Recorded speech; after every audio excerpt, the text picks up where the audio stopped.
I'm the mother of murdered wounded warrior Sergeant Dennis Cabantin Sr., and this needs to be told.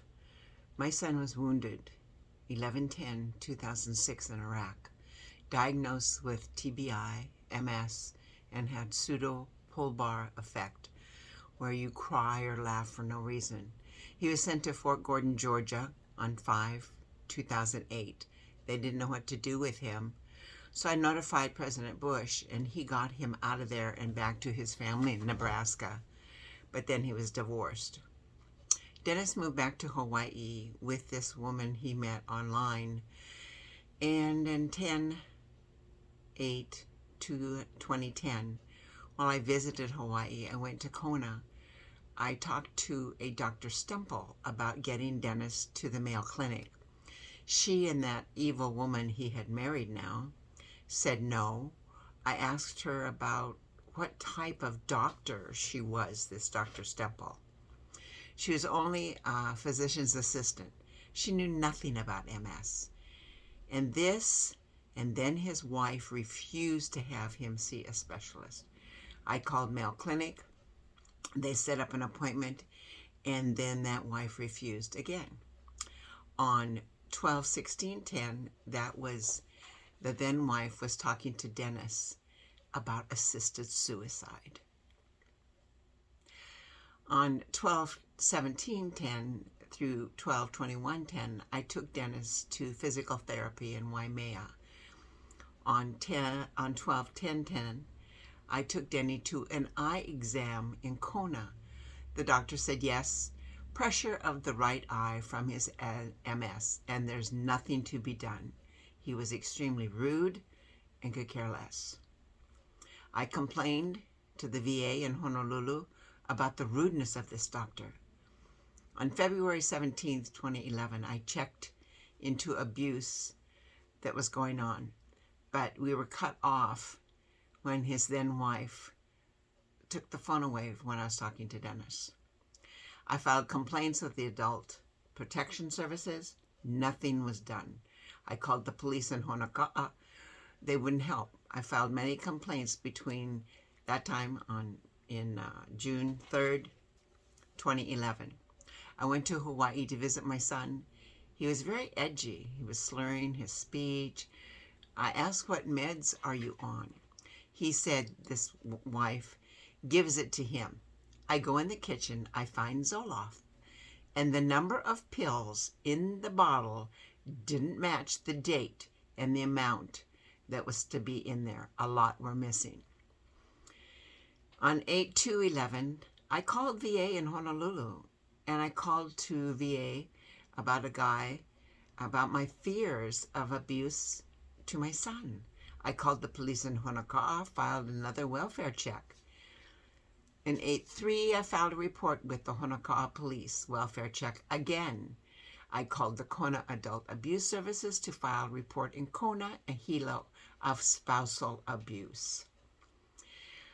On 8/4/2012, welfare check by police officer. When I called, he called me back saying, if your son wants to kill himself, there is nothing I can do. I was shocked.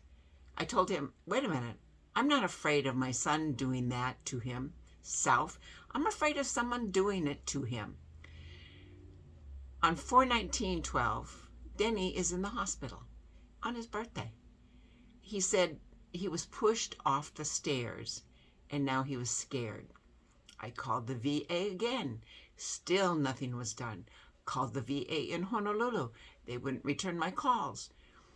On 4/30/12, called hospital to file abuse charges against his then wife. No one called back. Called Denny's caseworker at VA about abuse. No one called back. On 4/22/12 to 5/10/12, I filed many complaints. On 4/30/12, called Denny's caseworker with the VA. She wouldn't call me back. Then there were many I called with the VA in Hilo, Hawaii, and I was yelled at, and they hung up on me. This became a real control issue by these people in the VA. On May 18th, 2012, this woman and his father put Dennis in the back of an open back truck and dropped him off at the Yukiro Okutsu State Vet's home and told him, "This is your new home." His family was cut off, and the home says in their brochures that I have a copy of, no vet under 55 will be put into this home. Dennis was 38, and again, the VA made their own rules. From 5/31/2012, the control continued by the VA employees at the home. I called about the abuse to Honolulu, and the company that owns Yukiro Okutsu State Vet's home, Avalon. I filed a complaint with them. No calls back. I asked why he wasn't getting any therapy at the home. I was told by the person in charge to mind my own business. I asked her for a bar across his bed so he could pull himself up. I was told they would. They never did. They said they would take him walking every day. They didn't. They put a bib on him because he was drooling. I complained. That is not necessary. And he tried to get himself out of bed, and the bed moved, and he fell. The two attendants came in and said, "Dennis, you did this." I showed them that the bed was not locked. They argued that it was. So I showed them. If it was locked, then why was my laptop case up against the wall when it had been right by the bed on the side of the wall, on the side of the bed towards the wall? The bed had moved. They tried to say Dennis unlocked the bed, which is ridiculous since he couldn't even walk. I complained to the doctor, who told me, "Your son will always have to live in a VA home." I told him over my dead body. I was told I would be escorted off property if I can't follow their rules. I complained to the person in charge. One day he had an accident with his bowels, and I went to the front desk to have him cleaned up. I was told his shower day isn't until tomorrow. Well, I told them, "Get your fucking ass in there and clean him up now." I was warned again. Then they finally went in, but they did a terrible job. I had to redo it for him. I can name 4 staff members who cared. The rest were pure evil and really did nothing to get him the therapy he needed. The way these people that were older than Dennis were treated in there, the VA should have been locked up themselves. This was awful, the way these people were treated. I called the VA in Honolulu many times. I have dates and times, but no one would look into the abuse. Then this military maggot had Dennis sign a paper saying that if he stopped breathing, a DNR was in place. Dennis told me he didn't want to sign it. I got a hold of a notary and we changed it, much to the anger of the staff there. Then one day I went to take Dennis out again for a trip around the island. He said, and they said he wasn't there, so I went into the cafeteria. He was at the table eating lunch with others who were extremely old. One of them had shit all over himself. The other one messed on himself and had it on the table, and another one threw up on the table. I told the girl there, and she just ignored me and walked out. I was so angry. I took my son out and vowed he would never, ever eat there again. Employees with the VA handling his case were determined to have him declared incompetent due to the military maggot he was married to. I filed many complaints. Nothing was done. I was ignored. The abuse at this home was very bad. I was there 6 weeks to see this. On 11/5/12, Dennis tells me he's in diapers. They left him in bed and he messed all over himself. I had to clean him. On 11/7/12, I called the caseworker again and told her I was given her name to call. She answered the phone, "What?" and put me on speaker. I tried to be nice. She was very rude. I asked if she knew where Dennis was. I knew where he was, and if she even bothered to check on the veterans in that home. She said, "Cannot put this any clearer to you. As I've said before, I am not telling you where your son is. I said, that's fine. I already know where he's at. And my mother was made as his new POA. And of course, the military maggot got mad, but that's too bad. I called to file a complaint at the Hilo VA clinic to the woman in charge. No one listened. On December 2012 to January 21, 2013, I have dates and times and names of all who worked at the Hilo VA and who were the worst and refused to give me any information. I called VA at Jefferson Barracks to get him transferred. In 3 hours, Colleen, the nurse, did what I couldn't do in 6 weeks. On 1/11/13, last minute, we were told the VA had an appointment for Dennis for a competency test. We told Dennis, don't kid around with this. You have to take this very seriously. He did. The doctor asked him, since you can't be on your own, who's going to help you? He said, my mother and my grandmother. And so he passed. But the nurse, the VA girl that was there, the assistant, I could tell something was going on. I knew something more was coming. Then when the POA was changed and we have made plans to leave with Dennis, someone called and pretended to be my mother, saying they wanted to know when Dennis was leaving there. I informed them that my mother was with me, so it couldn't have been her. On 1/21/13, I got a release due to Jefferson Barracks VA nurse, Colleen, who sent in a request to the VA Hilo.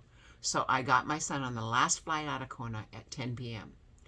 Then found out that this military maggot had got a lawyer to have him detained, but it was too late. We were gone.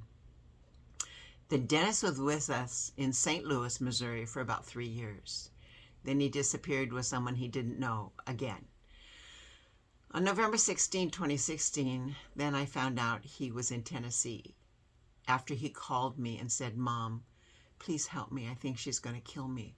I called Morristown Police. They said he was fine, but I knew he wasn't. 4/30/17 called Dennis VA caseworker at Mount Home, Tennessee VA to inquire about safety of my missing son. He wouldn't give me any information. You're only the mother. I left many messages at the VA in Mount Home, Tennessee about missing son. Well, Dennis was with me and went on. I went to VA Cochrane in St. Louis. Dennis was in a wheelchair, and he was up against the wall to be out of everybody's way. And the clerk told me, you got to move him out of the way. He can't be there. I was like, there's no place to put him. He's in a frickin' wheelchair. I said, this is bull. I went to a doctor who was to be the MS specialist, and he was very rude and said, nothing can be done. He has MS. He's going to die. Went to the VA clinic on Dunn Road. He's in a wheelchair. And the girl that was supposed to help him tells me, get him up on the scales. I told her he can't without help. She shook her head and walked away. I helped my son up. Then my son met another MM online and left with her. The rest is documented about this, as I had said earlier. He was starved to death in Sneedville, Tennessee by this military maggot who wanted his money. But the many I talked to did nothing to save him.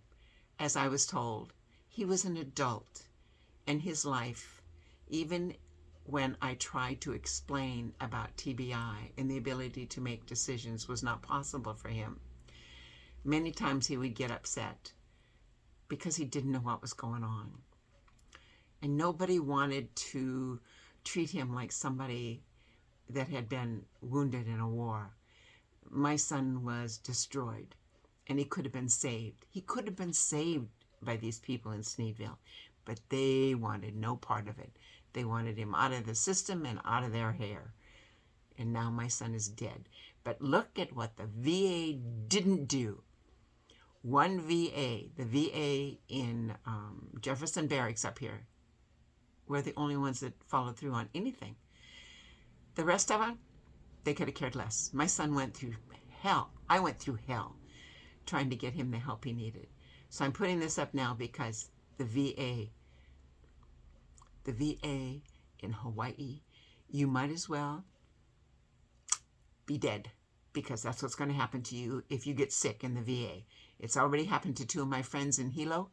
Do not trust the VA in the islands. I don't care who you are. And bye.